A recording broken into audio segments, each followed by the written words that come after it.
Hey, let's understand pronunciation, enunciation, and articulation. Pronunciation. It is a sound of any word. For example, in Indian English, most of the people say Wednesday, whereas it should be pronounced as Wednesday.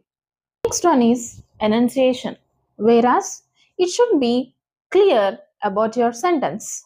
For example, what are you doing? What you doing? I don't know. I don't know. I want to go. I wanna go. The third one is articulation. It is totally based on a different things which you actually do an actions with your mouth, tongue and lips. When you're a bad articulator means you're not using your mouth, tongue or lips while you're speaking.